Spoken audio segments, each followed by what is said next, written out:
नमस्कार दोस्तों, मैं एडवोकेट महेश आप सभी का स्वागत करता हूँ अपने इस यूट्यूब चैनल में। दोस्तों, जैसे कि मैंने आपको इससे पहले भी अलग-अलग videos arbitration and consolidation act 1996 के बारे में, जो लोन बोरा और कर्ज लेते हैं, लोन लेते हैं बैंकों से, एनबीएफसी कंपनी से और बाद में भर नहीं पाते हैं, कुछ आर्थिक समस्याओं की कठिनाइयों के कारण वो भर नहीं पाते हैं, तब उन सभी को क्या आता है, एक आर्बिट्रेशन का नोटिस आता है या फिर डायरेक्ट उनके हाथ में एक अवार्ड आ जाता है। उनको कोई भी जो मौका टेक्निकली जो है वो ऑनलाइन तरीके से वो देते हैं या फिर टेक्निकली नोटिस उनको भेजते हैं कि चेन्नई में आ जाओ, आप आ जाओ दिल्ली में, ठीक है। ये टेक्निकली तो वो बताते हैं, पर ये जो लोन बोरोवर होते हैं वो रहने के लिए बिहार में रहते हैं, रहने के लिए महाराष्ट्र में रहते हैं, उनका स्टेट छोड़ के बाद दूसरे स्टेट में वो आर्बिट्रेशन प्रोसीडिंग करते हैं। तो दोस्तों, इस तरीके के जो यूनिलैटरल तरीके बैंक अपनाती है, इनलीगल तरीके से अवॉइड करती है और जो लोन बोरोवर को हरासमेंट करने का काम करती है। अब बहुत ज्यादा लोग मुझे संपर्क कर रहे हैं व्हाट्सएप पे और फोन कर रहे हैं, मैसेज कर रहे हैं। तो दोस्तों, इसका मैं आपका सॉल्यूशन व्हाट्सएप पे भी दे रहा हूँ। जो लोग मुझे फोन करते हैं उनको भी मैं फोन पे आप बात करता हूँ, ठीक है। पर ज्यादातर इसमें आपको बताना चाहूंगा दोस्तों कि आप मुझे डायरेक्टली फोन ना करिए, मुझे व्हाट्सएप करिए, क्योंकि इतने सारे लोगों का मैं फोन नहीं उठा पाऊंगा। मैं ऑलरेडी जो होता हूँ कोर्ट केसेस में बिजी रहता हूँ। आप जो अपने क्वेश्चन हैं मुझे व्हाट्सएप पे या फिर इस वीडियो के कमेंट में आप पूछिए, मैं आपको वहां पे जो भी आपके आंसर करने की कोशिश करूंगा। तो दोस्तों, जैसे आज जो आपको स्क्रीन पे दिख रहा है वो एक कोर्ट का जजमेंट है, जिसमें मध्य प्रदेश हाई कोर्ट में ये जजमेंट दिया गया है और ये जजमेंट अभी लेटेस्ट है दोस्तों, 16 मई 2024 का है। और इसमें जो आपको एक महत्वपूर्ण जानकारी मैं इसमें देने जा रहा हूँ, जिसमें आर्बिट्रेशन अवार्ड जो है, एक शॉर्टकट में बता दे रहा हूँ, जिसमें आर्बिट्रेशन अवार्ड जो है हो गया था लोन बोरावर के खिलाफ।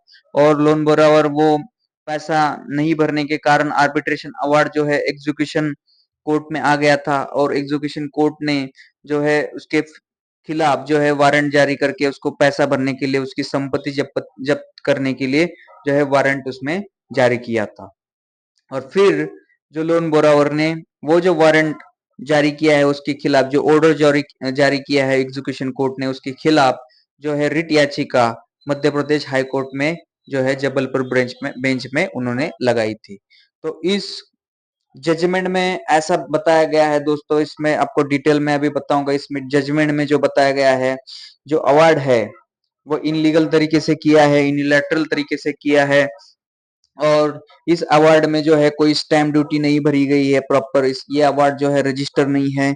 इसकी वजह से ये अवार्ड क्या हो जाता है, वाइड हो जाता है, ये अनसस्टेनेबल हो जाता है। इस तरीके से इस जजमेंट में बोला गया है। अब आपको डिटेल में ये जजमेंट आपको बताने जा रहा हूँ दोस्तों, तो आप एक जजमेंट को अच्छे से समझ ले। आप बहुत सारे लोगों के साथ यही सारा हो रहा है, आपको ये प्रैक्टिकल एग्जाम्पल देने वाले यूट्यूब पे कोई लोग है नहीं, मैंने ये देखा। और आपको मैं एक वकील के नाते ये सारी चीजें आपको समझाने जा रहा हूँ, ताकि आपको भी कुछ तो उसमें बेनिफिट्स मिले, आपका बर्डन जो है कम हो जाए और आप थोड़ी चैन की सांस ले, ठीक है। तो आपके कानूनी हकों को, आपकी कानूनी राइट्स को मैं यहाँ पे अपने चैनल पे बताता जाता हूँ दोस्तों। तो इस चैनल को आप जरूर आप सब्सक्राइब करना है और इस वीडियो को आप जरूर लाइक करना है दोस्तों। अगर जरूरतमंदों के पास ये वीडियो भी आप शेयर करना है। इस वीडियो बनाने का मोटिव मेरा ये नहीं है कि आप बैंकों का कर्जा डुबाना है, आप बैंकों का पैसा नहीं देना है। बैंकों के साथ आप जरूर संपर्क करिए, आप सेटलमेंट करिए, जितना हो सके बैंक का पैसा जो है आप जो है देने की कोशिश करिए, आपका लोन जो है सेटलमेंट करने की कोशिश करिए। बट बैंकों के इनलीगल तरीकों से आपको कैसे बचना है, मैं ये इस वीडियो में आपको समझाता रहता हूँ दोस्तों। तो चलिए अभी देर नहीं करेंगे, इस जजमेंट को हम चेक करने के लिए, रीड करने के लिए चालू करते हैं। तो अभी यहाँ पे देखिए दोस्तों, यह है ब्रजेश कुमार वर्सेस जो है इंडसइंड बैंक। अभी ये ब्रजेश कुमार जी ने क्या किया था, मध्य प्रदेश हाई कोर्ट में जो जबलपुर बेंच है वहां पे जो है एक रिट पिटीशन किया है, किसके खिलाफ? इंडसइंड बैंक के खिलाफ। ठीक है, अब इंडसइंड बैंक के खिलाफ क्यों जो है उन्होंने रिट याचिका दाखिल की थी? क्योंकि उनके यूनिलैटरल अवार्ड जो है इंडसइंड बैंक ने पास करवाया था, और वो कहाँ पे करवाया था? जो है चेन्नई में करवाया था। अभी स्टेप बाय स्टेप यहाँ पे हम पढ़ेंगे दोस्तों। ठीक है, अब यहाँ पे तारीख देख सकते हो, ये तारीख को ये जो है जजमेंट आया है, मतलब लेटेस्ट ही है। ठीक है, द अभी रीड करने के लिए चालू कर देते हैं। The brief fact of this case relieved from the record are that the respondent bank had initiated arbitration proceeding against the petitioner for the recovery owed loan amount borrowed by him। अब loan निकाला था, ठीक है, अब इन्होंने क्या कर दिया था? आर्बिट्रेशन प्रोसीडिंग जो है बैंक ने चालू कर दी थी।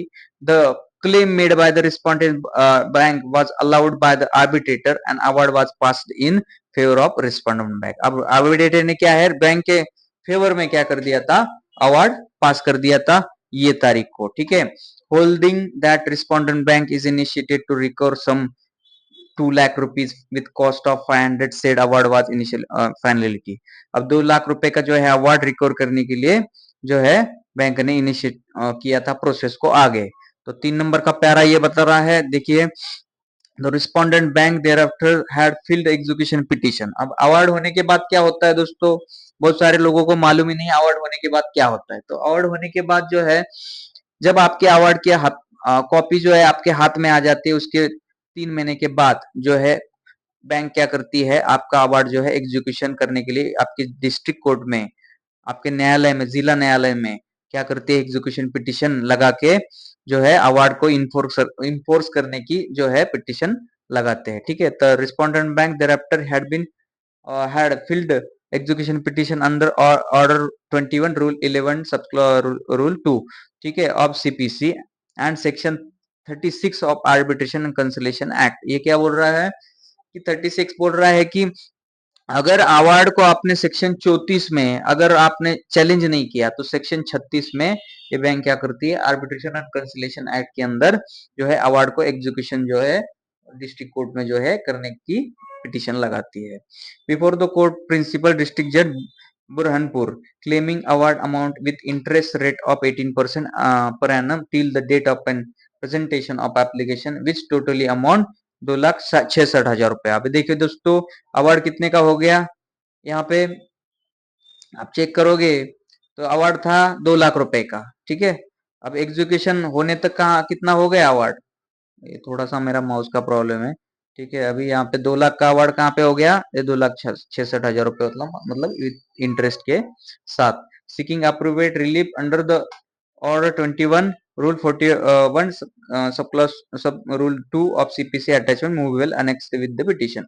मतलब ये अवार्ड जो है एग्जीक्यूटिंग करने के लिए अंडर सेक्शन 36 में डिस्ट्रिक्ट कोर्ट में उन्होंने लगाया, और उसमें जो है 2,66,000 रुपए की मांग की, और जो है अगर ये पैसा नहीं मिला तो attachment of movable annexed with petition, मतलब मूवेबल प्रॉपर्टी अटैच करने के लिए जो है कोर्ट ने ऑर्डर किया लोन बोरोवर के खिलाफ। अब लोन बोरोवर का क्या होना था? जो है घर का सामान बिक जाना था, प्रॉपर्टी के अंदर जो भी मूवेबल प्रॉपर्टी है, मतलब घर, सॉरी, गाड़ी रहेगा, 4 व्हीलर 2 व्हीलर, जो भी अपना घर का सामान, फ्रिज, वॉशिंग मशीन, जो भी रहेगा, वो आपका मूवेबल में जो जितना भी आता है वो क्या करेंगे? वो अटैचमेंट करेंगे और उसको बेच के क्या है 2,66,000 रुपए वसूल करने के लिए जो है ऑर्डर पास कर दिया। किसने? डिस्ट्रिक्ट कोर्ट ने। ठीक है, तो आगे बढ़ते हैं। 4 नंबर का पॉइंट है दोस्तों, the petitioner field N objection under section 47 of CPC and order 21 and Rule 58 of CPC and Section 35 of Indian Stamp Act 1899, read with Schedule Article 12 against the recovery of award amount dated 31/3, ये जो date है। ठीक है, अब क्या किया हमारे जो पिटिशनर है, मतलब जो लोन बोरोवर है, जिन्होंने क्या किया? हाई कोर्ट में याचिका लगाई और उन्होंने ऑब्जेक्शन फाइल किया कि ये जो अवार्ड हो गया है, ये जो एग्जीक्यूशन हो गया है, हमारे खिलाफ वारंट कर दिया है मूवेबल प्रॉपर्टी अटैच करने का, ये यूनिलैटरल तरीके से बैंक ने अवार्ड पास किया, आर्बिट्रेटर ने वो भी चेन्नई में जाके अवार्ड पास किया, ये रहने के लिए थे मध्य प्रदेश में। ठीक है, और ये सारा नेचुरल जस्टिस के खिलाफ हो रहा है हमारे साथ, इसके लिए उन्होंने रिट याचिका दायर की और ये सेक्शनों में दायर। अब ये सेक्शन कौन कौन से मैं आगे जाके आपको बताऊंगा, ठीक है। अब ये सेक्शन बोलता है सीपीसी का 47, ये बोलता है कि क्वेश्चन अगेंस्ट डिक्री, मतलब जो अवार्ड पास हुआ है उसके अंदर जो है क्वेश्चन है, हमें वो क्वेश्चन हम इस सेक्शन के अंदर करते हैं, ठीक है। और जो ऑर्डर 20 रूल 58 क्या बोलता है, आपने जो है मूवेबल अनमूवेबल प्रॉपर्टी जो अटैचमेंट की है वो तरीका जो है उसका ठीक नहीं है, ठीक है। ये इनमूवेबल प्रॉपर्टी भी जो है और मूवेबल प्रॉपर्टी अटैचमेंट गलत तरीके से जो है ऑर्डर दिया है, ठीक है। और सेक्शन 35 इंडियन स्टैम्प एक्ट क्या बोल रहा है कि जो है इसमें स्टैम्प ये जो अवार्ड का भरा नहीं है, इसीलिए हमने क्या है इसको चैलेंज किया है, ठीक है।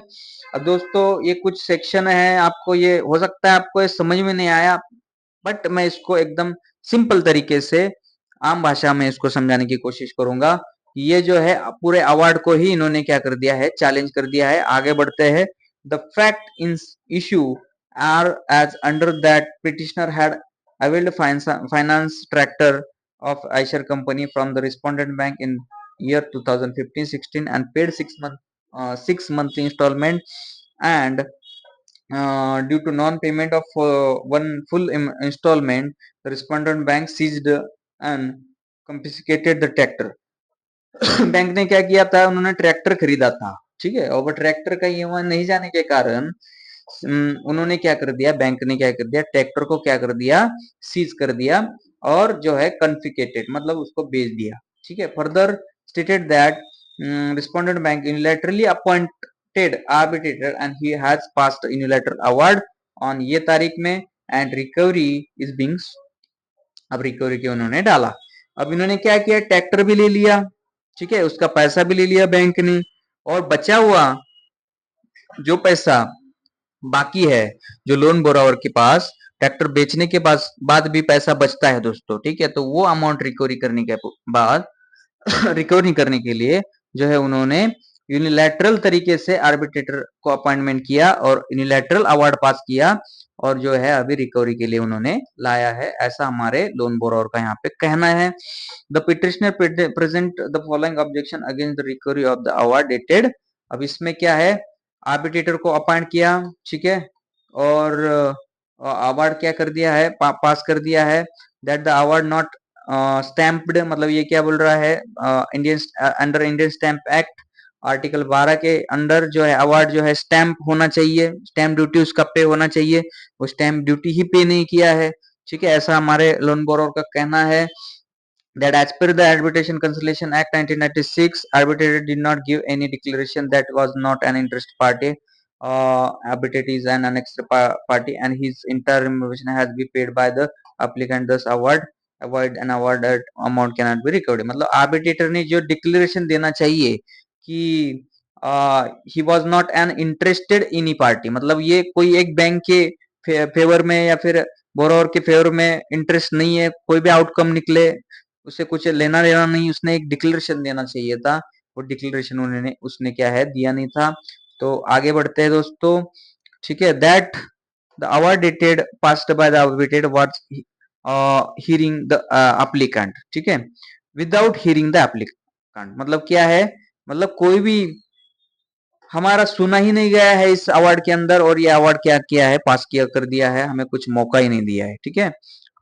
That as per the section 12(5) of arbitration and conciliation act 19 award passed by arbitrate appointed by the applicant is void, मतलब 12(5) क्या कर बोलता है ये सेक्शन दोस्तों आर्बिट्रेशन एक्ट का, कि जिसको आउटकम में इंटरेस्ट है जो पार्टी को, अब बैंक को क्या है, उसको पैसा लेना है, ठीक है, और उसको पैसा लेना है तो वो खुद ही क्या करेगा, आर्बिट्रेटर अपॉइंटमेंट करेगा और खुद ही अवार्ड पास करेगा और क्या एग्जीक्यूशन में लाएगा। तो 12(5) ये बोलता है कि जिसको आउटकम में इंटरेस्ट है, ठीक है, वो खुद अपॉइंटमेंट आर्बिट्रेटर अपॉइंटमेंट नहीं करेगा, प्रॉपर उसको जो है बोथ पार्टी के कंसेंट से जो है आर्बिट्रेटर अपॉइंटमेंट करना पड़ेगा, ऐसा इस सेक्शन ये बोलता है, ठीक है। तो दोस्तों ये शॉर्टकट में बता रहा हूँ आपको, बहुत ज्यादा डीप में नहीं इसमें जाना पड़ता है। अभी क्या है कि सेशन पूरा पढ़ाऊंगा तो और ज्यादा लंबा वीडियो बनेगा, आप जो मैं शॉर्टकट में बता रहा हूँ, उसको आप अच्छे से उसमें समझ भी जाओगे, ठीक है। That since applicant belong to ST community, ठीक है, Gond caste, no attachment proceeding can be taken against him, land and house can not be attached as per the provision of section 165 MP land revenue code. ठीक है, अब ये section क्या बोल रहा है, हमारे जो लोन बोरावर है ये क्या है, एसटी कम्युनिटी का है, और ये एसटी कम्युनिटी के जो है मोबाइल प्रॉपर्टी जो है अटैच नहीं कर सकते, ऐसा किस में लिखा है, आज पर एमपी लैंड रेवेन्यू कोड के हिसाब से। अब देखो दोस्तों, हर एक स्टेट में अलग अलग रूल्स रेगुलेशन होते हैं लैंड एंड रेवेन्यू कोड में, तो इसमें बोलते हैं एमपी एमपी में क्या है, ईएसटी कम्युनिटी का कोई भी अवार्ड हो जाए तो उसमें मूवेबल प्रॉपर्टी जो है सॉरी अटैच कर सकते हैं, पर इनमूवेबल मतलब घर गाड़ी सॉरी घर बंगला वगैरह जमीन वगैरह अटैचमेंट नहीं हो सकती, ऐसा ये revenue code MP Madhya Pradesh का बोलता है। ठीक है, तो आगे बढ़ते हैं। तो हमारा ये जो है पिटिशनर बोल रहा है, मतलब हमारा लोन बोरावर की ये सारी मांगे अभी मैं पढ़ रहा हूँ। ठीक है, in light of above objection he praised that execution proceeding initiated by the respondent bank may be rejected non maintainable। अब ये जो है रिजेक्ट किया जाए, इस अवार्ड को सेटिसाइड कर दिया जाए, ऐसा ये इसका मांग है। ठीक है, the London council for the petitioner submit that managing director respondent bank became ineligible, ठीक है, to appoint the arbitrator and he could not nominated the sole arbitrator unilaterally without the consent of petitioner. अब ये bank के जो director है उन्होंने unilateral तरीके से अपॉइंटमेंट कर दिया, further would submit the award pass by arbitrator ineligible under the amended act of arbitration conciliation act and further would submit with respondent bank sought to be information award filing the execution petition in. अब नीचे आते हैं, Conciliation Act and further will be submitted when the respondent bank sought to do information enforcement of the award dated filing the execution petitions same not be included stamped as। मतलब इनका कहना है, इसमें shortcut में बता रहा हूँ, बहुत ज्यादा ये बड़ा हो जा रहा है। अब ये क्या है इन्होंने कोई स्टैंप वगैरह अवार्ड को रजिस्टर भी नहीं किया, स्टैंप नहीं किया, ठीक है, और आर्बिट्रेटर को जो है डायरेक्टर द्वारा बैंक के डायरेक्टर द्वारा यूनिलैटरली चुना गया, यूनिलैटरली अवार्ड पास कर दिया गया, इस पैरा का मतलब ये होता है दोस्तों। ठीक है, तो नेक्स्ट पैरा में क्या बोल रहा है, London council respondent submit that it was an agreement dated between the petitioner respondent much superior amendment therefore managing director is important to nominate sole arbitrator further would be submitted। अब ये bank का जो वकील साहब है इन्होंने क्या कर दिया है, सबमिशन दिया है कि it was an agreement dated जिसमें between the petitioner and respondent period much period to amendment act therefore the managing director of respondent bank has import to nominate a sole arbitrator। अब agreement में क्या लिखा है कि director ही क्या करेगा, soul arbitrator को जो है अपॉइंटमेंट करेगा, ऐसा इस एग्रीमेंट में जो है लिखा है। Further would submit the arbitrator was nominated the respondent bank not interested either of the party and he was an advocate in Chennai and independently passed an award। मतलब डायरेक्टर ने आर्बिट्रेटर को सोलह arbitrator को appoint किया और arbitrator जो है वो चेन्नई का है और ये क्या है, इंडिपेंडेंट है ऐसा इनका कहना है। ठीक है, और either the party and he was मतलब इसको कोई लेना देना नहीं, कुछ भी अवार्ड पास हो जाए इसको कोई लेना देना नहीं है, ऐसा इनका बोलना है। Further would submit the executive court has not attached the land of house of the petitioner. मतलब ये अवार्ड जो ऑर्डर जो हुआ एग्जीक्यूटिव कोर्ट का, इसमें कोई भी मूवेबल सॉरी इनमूवेबल प्रॉपर्टी है वो अटैचमेंट करने का जो है ऑर्डर नहीं दिया है, मतलब हाउस वगैरह अटैचमेंट करने का ऑर्डर नहीं है, इसमें क्या है मूवेबल प्रॉपर्टी अटैच करने का ऑर्डर है। तो ऐसे इनका जो है इसमें कहना है, executive court attachment of movable next which petition is according with law. ठीक है, मतलब इन्होंने जो है इनमूवेबल प्रॉपर्टी अटैच करने का जो है उन्होंने ऑर्डर किया है, इनमूवेबल प्रॉपर्टी को हमने जो है ऑर्डर अटैचमेंट का जो है एग्जीक्यूटिव कोर्ट ने किया नहीं है। ठीक है, ऐसा इनका कहना है। अब आगे पढ़ते हैं। I have given my consideration to the argument advanced by the London Council parties also procedural material on record। ठीक है, आगे अभी जो है क्या 11 सेक्शन में पैरा में दिया है, the procedure of instrument execution arbitrator awards governed by civil code procedure 19 held the arbitrator award India primarily governed by arbitration company the 36 act explicitly laid down the legal requirement mandate parties arbitration stamp duties। ठीक है, अभी ये क्या है, इस para में बोला है कि अब जो है जज साहब जो है इसमें अपना जजमेंट दे रहे हैं। ठीक है, अब यहाँ से आगे अच्छे से आप देख लेना।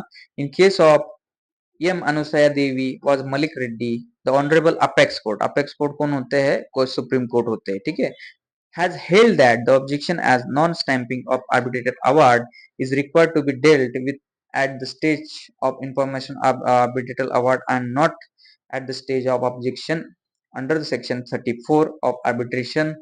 ठीक है, और आगे जाते हैं। Act para the said judgment honourable apex court have observe the follows, मतलब जो है ऑब्जेक्शन क्या है, नॉन स्टैंपिंग के रिलेटेड आर्बिट्रेटेड अवार्ड जो है वो क्या हो जाएगा, वाइड हो जाएगा। इस जजमेंट में जो है सुप्रीम कोर्ट ने बताया है, ऐसा इस जजमेंट में साइटेशन किया है। ठीक है, तो आगे बढ़ते 13 नंबर के पैरा में section 17 of Indian stamp act is applicable to state of Madhya Pradesh.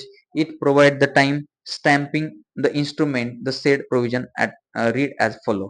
अब ये क्या बोल रहा है, सेक्शन 17 इंडियन स्टैम्प एक्ट क्या कहता है कि मध्य प्रदेश स्टेट को जो है ये एप्लीकेबल है, और इंस्ट्रूमेंट जो भी होगा, मतलब अवार्ड होगा, डिक्री होगी, जो इसको बोलते हैं इंस्ट्रूमेंट, और वो इंस्ट्रूमेंट के ऊपर जो है जो निर्धारित जो है स्टैम्प ड्यूटी उसमें जो है भरना है, ये सेक्शन बोल रहा है। आगे बढ़ते हैं 14 number, plain reading the said provision law makes clear that the instrument award shall be stamped before the time of execution. Court बोल रहा है कि अवार्ड शुड बी स्टैम्प होना चाहिए था और प्रॉपर स्टैम्प ड्यूटी भरना चाहिए था अवार्ड का, तब जाके वो एग्जीक्यूशन कोर्ट केस से पहले उन्होंने स्टैम्प ड्यूटी भरना चाहिए, तो जो कि भरा नहीं था इसमें।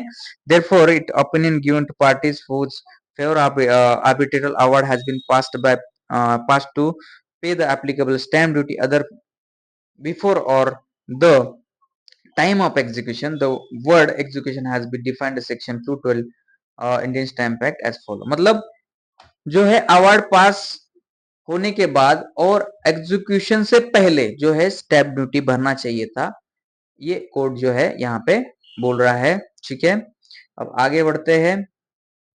therefore it is very clear that the date of purpose of qualifying the stamp duty payable instrument award is date which instrument was signed in the case Anusaya देवी सुप्रा, मतलब ये सुप्रीम कोर्ट का जजमेंट में बोला गया है।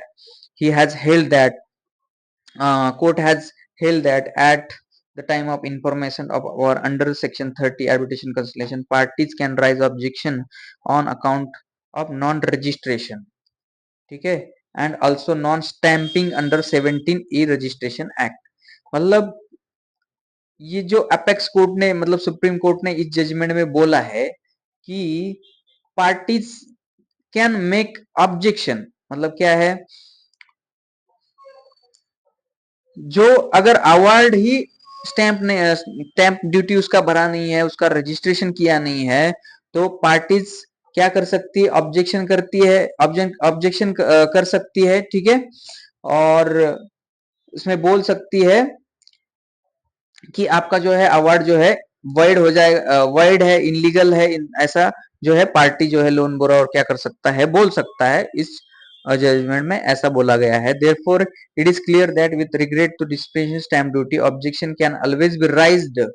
देखिए दोस्तों, क्या बोल रहा है court, objection can always be राइज्ड at the stage of execution of said award, मतलब ऑब्जेक्शन कभी भी राइज कर सकते हैं at the stage of execution.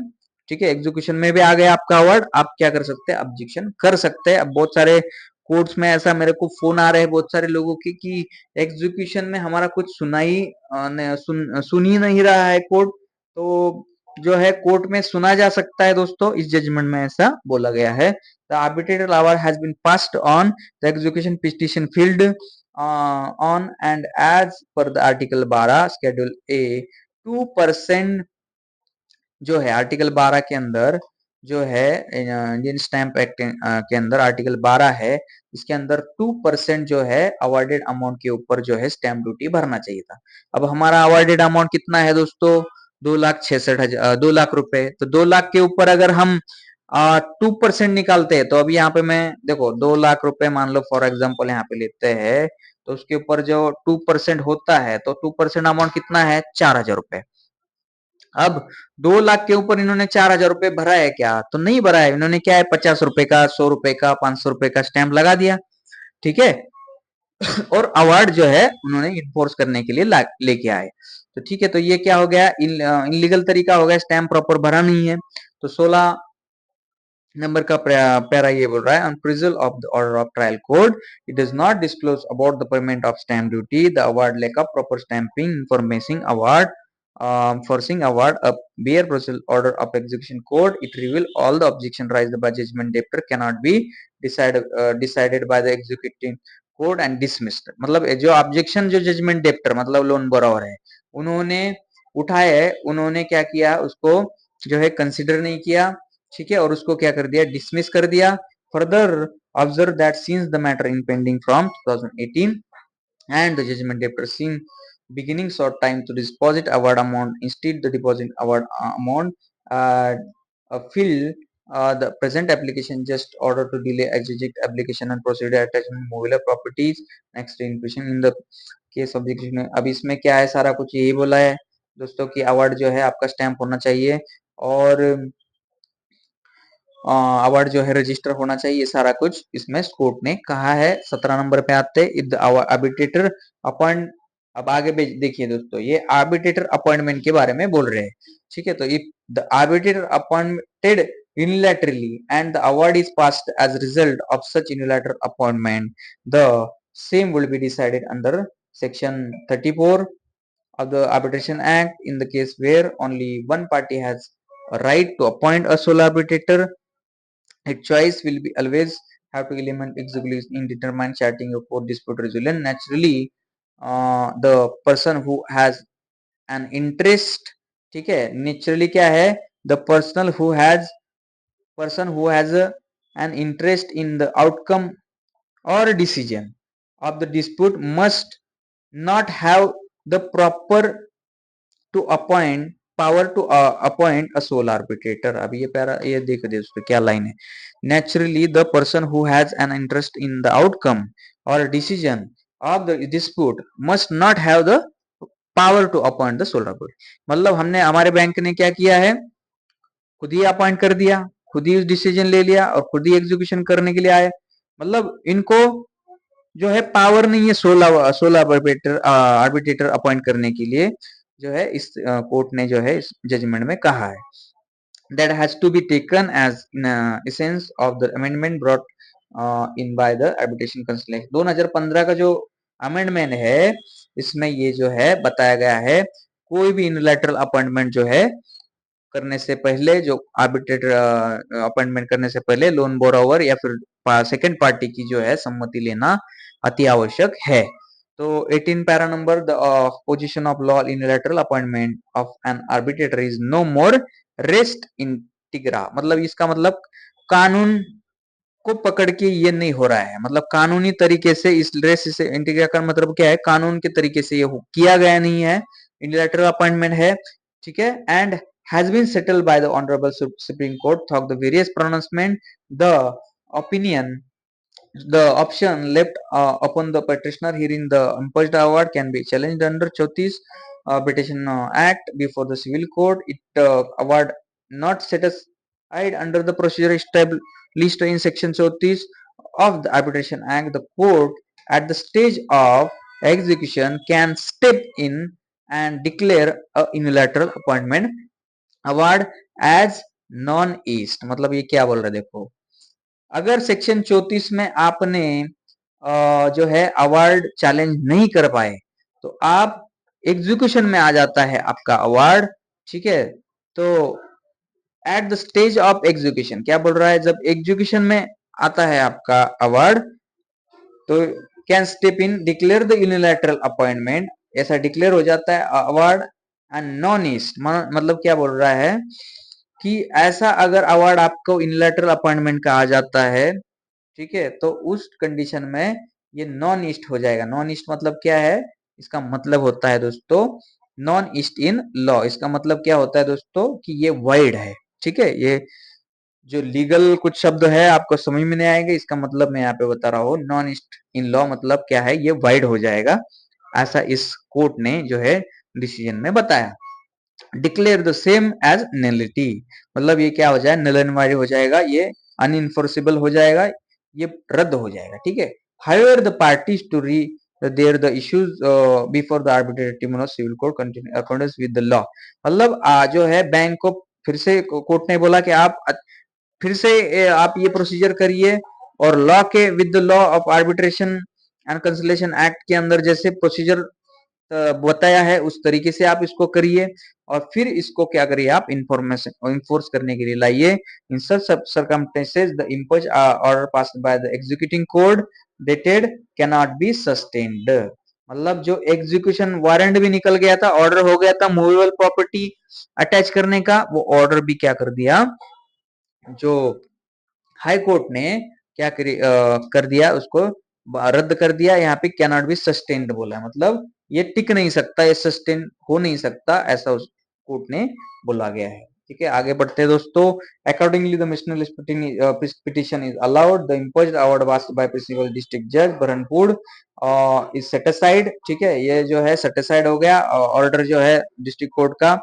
The executing court has to decide as to whether the stamp duty is collected from the respondent bank information arbitrary award as per the section article 12 Indian stamp act के अंदर आपका stamp duty भरिए, registration उसका करिए, and pass appropriate order in according with the law, मतलब ये सारा चीज आप पहले तो देखिए, फिर उसको क्या करिए, जो है आप अवार्ड को क्या करिए, फिर इन्फॉर्मेंस के लिए लाइए, और फिर आप ऑर्डर करिए, फिर आप मूवेबल प्रॉपर्टी जो है आप अटैच कर सकते हैं।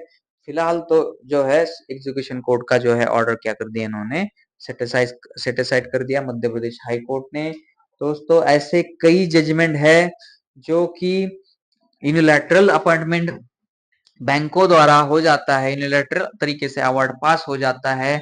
ऐसे अलग अलग बहुत सारे जजमेंट है दोस्तों, मैंने तो आपको ये एक बताया है सुप्रीम कोर्ट के, वेरियस हाई कोर्ट के, तो ये आपको मैं अपने चैनल पे एक्सप्लेन करता हूँ इसी तरीके से।